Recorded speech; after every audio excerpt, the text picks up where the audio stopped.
for Thanksgiving. And I'm not going to complain about it. I almost just did it. Why am I like this, guys? Greetings from my library/dining room. It's your girl, Kelsey, comedian, romcom author, vlogger, podcaster, oversharer, bestie on the internet. I have a lot to fill you in on this week, and I'm happy to report everyone's bodily fluids stayed where they were supposed to be. I can't remember if I told you last week or not, but we did have one broken bone. Did get 2 different emails from different teachers this week. And my book signing / stand-up comedy event, first one, was almost an absolute failure, but it wasn't.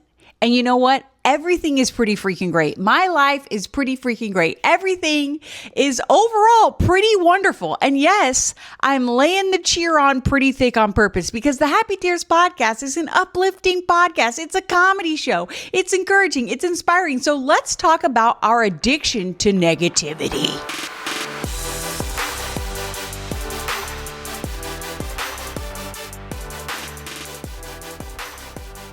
Okay, so first I just want to tell you guys, if you have the chance to come to one of my live stand-up comedy / book signing events, you have to come. We had so much fun. Everyone was just dying laughing.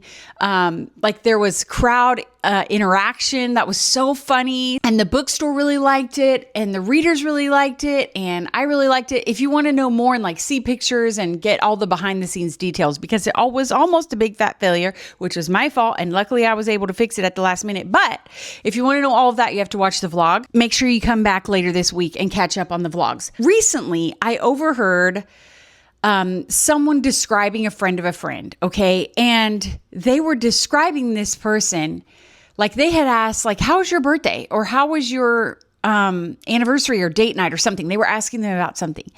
And the person she was describing, our mutual friend, immediately just went into everything that went wrong. And like it was kind of funny, kind of sarcastic, kind of bitter.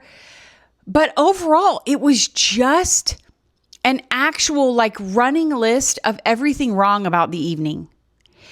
And you know what? I find myself doing the exact same thing. So episode before last, we talked about, I think it was, things we say to ourselves, labels we put on ourselves, what we're doing to ourselves with what we call ourselves and how we talk to ourselves.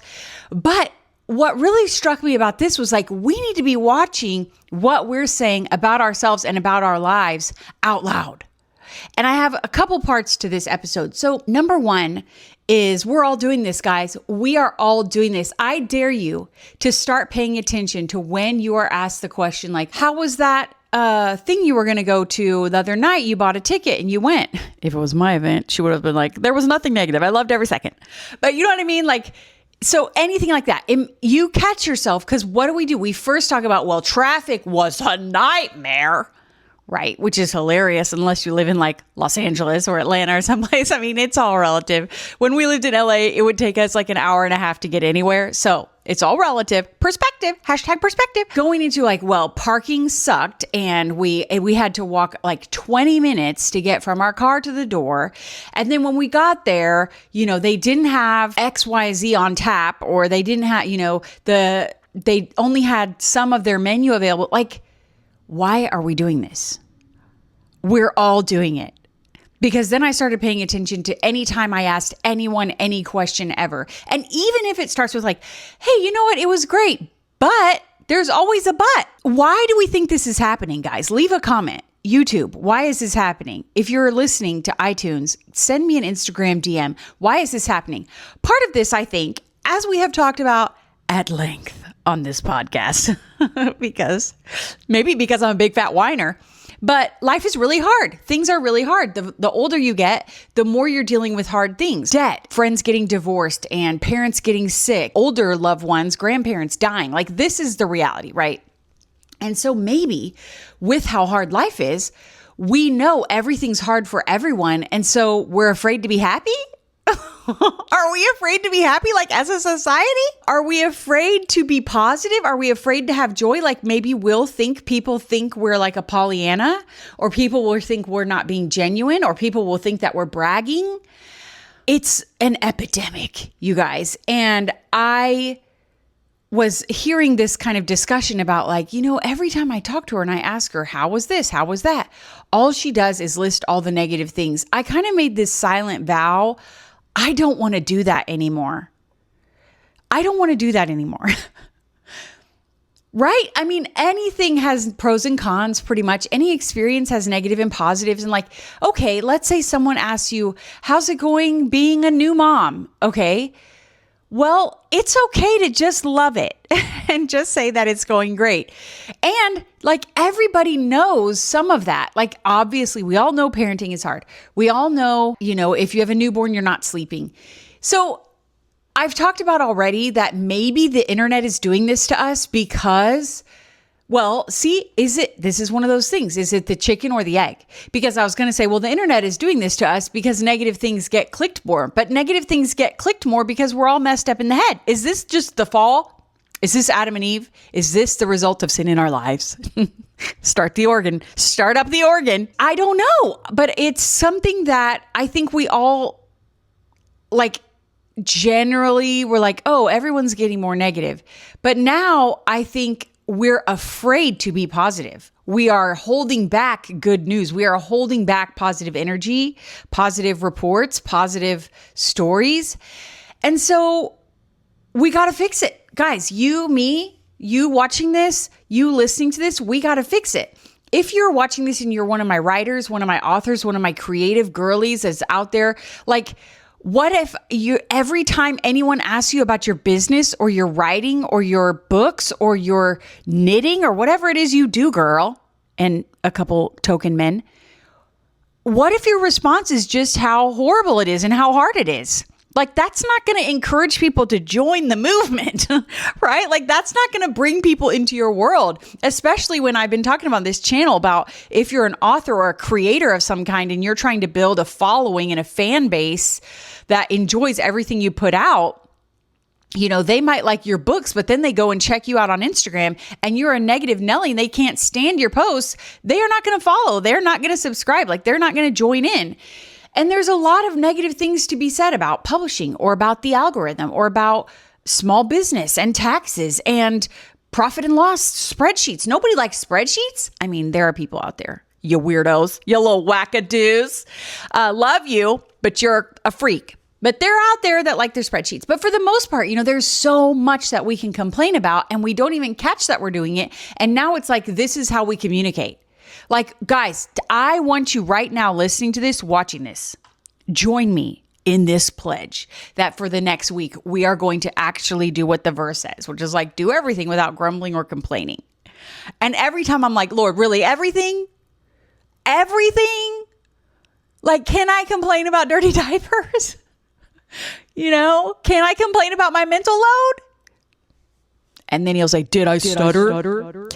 We got to do it. We got to at least start realizing that this is how we are as a society now, and it's a real problem, and we have to fix it. And the only way we can fix it is one by one in these conversations saying, there are some rough parts, but overall, and then list all the positive things.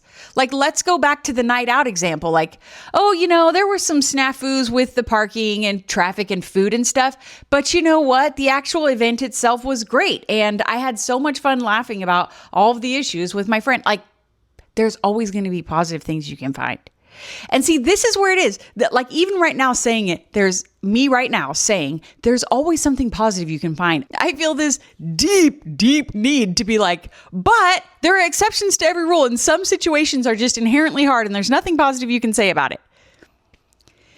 This is going back to like the hardship Olympics or like, empathy on steroids for everyone who's ever existed since the beginning of time. So you can't be happy and you can't post happy things and you can't say happy things, or else that's not empathetic to someone who's not happy about that same thing. No, I reject it. I reject that. Like, we can lovingly acknowledge that somebody may be struggling with X, Y, and Z, but overall, our conversations can be positive. Overall, our accounts can be positive. Do we need to talk out our issues with a close friend? Do we need to vent sometimes? Absolutely. Absolutely. But even that, doesn't that eventually just become this toxic, like all we do is vent to each other relationship? I have one friend where we do weekly voice notes back and forth to each other, and I have to make sure this exact thing. Like, am I just venting on her? Do I just take this opportunity every week to just dump all of my emotional baggage and problems and issues and everything unhappy that happened on her? If so, why would she ever want to tap to listen to my voice memos? Well, for one, they're very funny. And she's told me, she's like, you were just hilarious and the best storyteller ever. Thank you. But that's one of those things too. Like, well, this is funny. I complain about it. I rant about it because it's funny. And that, sure, to an extent. But guys, we have to start changing. We have to start changing it, because then we look around and wonder why everyone is so isolated and everyone is so depressed. No one can celebrate their wins. No one can talk about positive things. Like, no one can be genuinely happy and overflowing with joy anymore. It's bizarro. It's bizarro. Okay, so this is kind of, I want to go into the flip side of this, but before I do, let me remind you that the Happy Tears podcast is brought to you by my books, and I really need you to read Happy Christmas if you have not yet. Maybe you're saving it for Thanksgiving break. Well, that's coming. Thanksgiving break is next week, right? Yeah. So it's time. Now's the time to download it. Now's the time to buy it and ship it to your house. The audio as well, you can listen. And then I have started reaching out to other bookstores with the same concept. So be on the lookout for more dates in 2026. So if you're not in Dallas or Oklahoma City, I'm hoping to add some more dates with this specific event format in mind, because it worked so well. So that's exciting. Make sure you're on my email list to get notified about that. You can sign up on my website, or I'll make a link below. All right, now let's get into the flip side. This week, I went up to someone at church, and it's this greeter lady. And I'm telling you, I don't think she's ever missed a week in 5 years we've been going to this church, almost. And this greeter, Tammy, shout out. She's always there. Literally I don't think there's ever been a week she's not there greeting. So this week I finally went up to her and I was like, Tammy, because they all wear name tags. She doesn't know who I am. But I was like, I just want to say thank you. I mean, when do you ever take a break? Do you ever go on vacation? She was like, well, I missed 1 week a few years ago when we went on a trip. I could tell it was rare. She was so grateful. She was, thank you so much for telling me that. Thank you for noticing, right? And on the same time, that same Sunday morning, someone came up to me because I was volunteering, and it was my first time volunteering. And she was like, hey, I just saw you talking to everyone, and I just thought this must be your first time volunteering. You were just so cheerful with everyone. And I just wanted to come up and say thank you and tell you I love your hair. Again, that never happens. It was so sweet. And I was just so taken aback, and it was so great. So the flip side to let's not complain about every single thing that's ever happened to us every time we interact with each other. The flip side of that is encouragement is like vitamins. People need it. I say that all the time. But here's this crazy thing. And so this is this is a negative, sort of. I'm going to frame as a learning moment for all of us. But in the past, if I had a live event, you guys, and the live event were a lot bigger. So maybe that's what I'm thinking of, because it was like a room filled with hundreds or thousands of people. So obviously after I would be on stage, I would be tagged on social media a ton. And then last night or Thursday night, I probably took 40 plus pictures with people. And I think I was tagged on Instagram like 2 times or 3 times. And so I thought, well, this is kind of weird. Like, are they not posting? And maybe that's it. Everyone's over social media. And so they just take the selfie for their own, records, just to have the selfie. And they never plan on posting it, which is, of course, mind boggling to your friend Kelsey, who compulsively overshares everything on the internet. I was like, okay, that's kind of weird. But also I think it's just like the same phenomenon is happening on social media, where even if you see a really funny video now, and I do it too, even if you're scrolling by and you see something really funny and you stop and you watch the whole thing, you still, now with social media, now we don't hit the like button and we don't comment, because we've just been trained to just keep scrolling. Even if we watched it, loved it, even if we maybe shared it with someone, which, by the way, as a creator is way more valuable. So if you're going to do anything on my posts that you see on Instagram, sharing with a friend is worth way more than liking or commenting. But comments still matter a lot. And it's like people see it, love it, don't like it, don't comment, don't share. Even though they loved it, laughed out loud, maybe turned and showed their husband.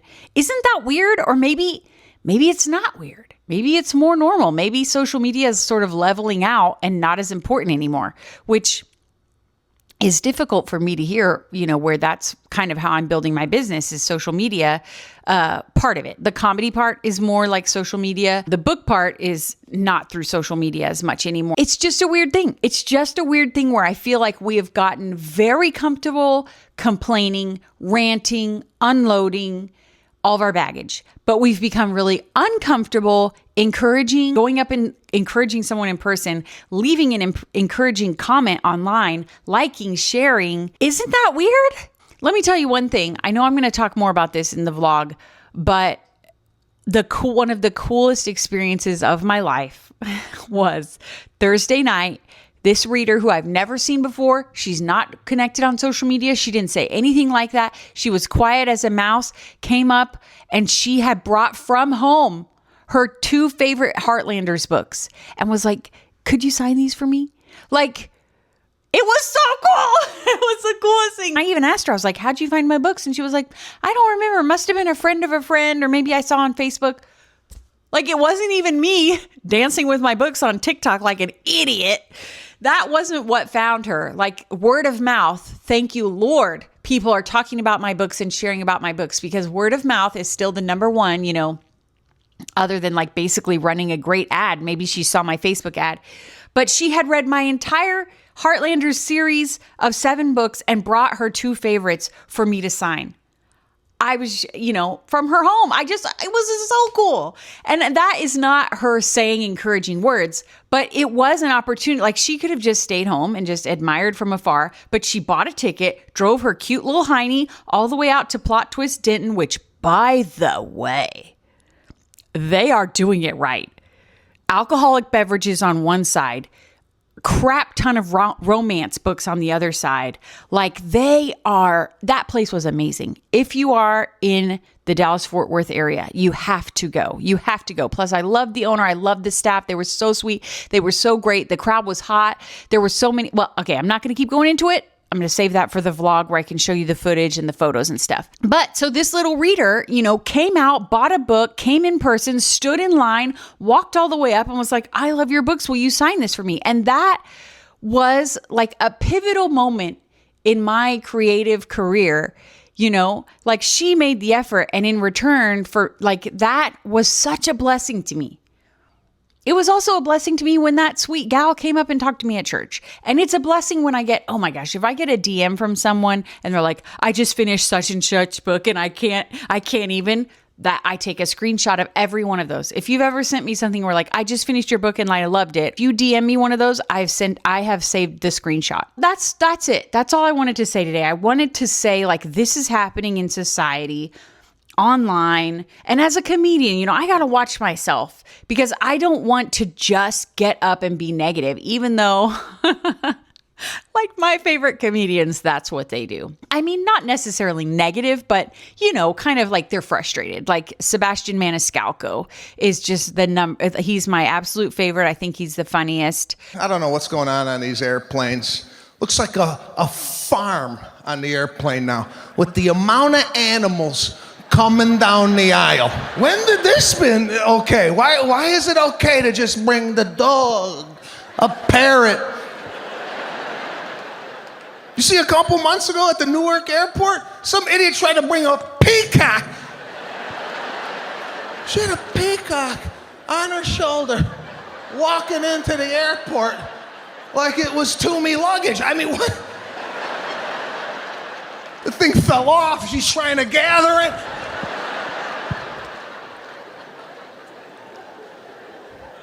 When these people leave the house, anybody say anything to them? If I left the house with a peacock on my back, someone would come up to me. Where the f*** you going with that? You're gonna bring that on an airplane? What are you, nuts? Leanne Morgan's probably my second favorite, and she doesn't really, again, it's kind of like, she's not really complaining about motherhood, but, telling funny, like unfortunate, unpleasant stories, makes really great comedy. My husband, there's 2 things on this earth that make him happy: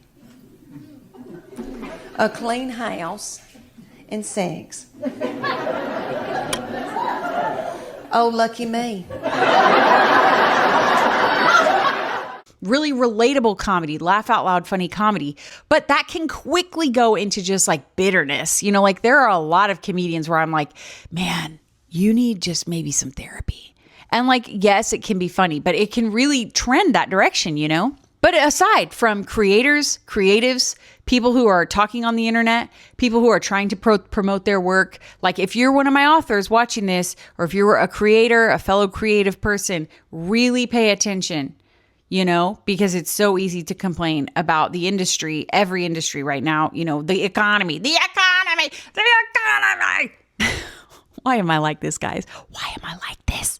But in general, we have got to be more positive. We have got to stop this.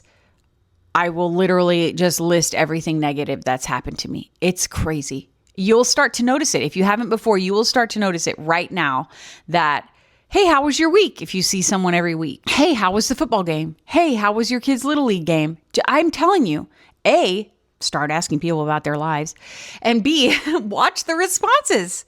It's insane. That's it for this week. And I am not sure if I'm going to be able to pull off an episode for next week because I have to get a family of 8 ready to travel for Thanksgiving. And I'm not going to complain about it. I almost just listed how hard that was and how it's going to be a struggle. And I'm looking blah, blah, blah, blah, blah, blah, blah. Not going to do it.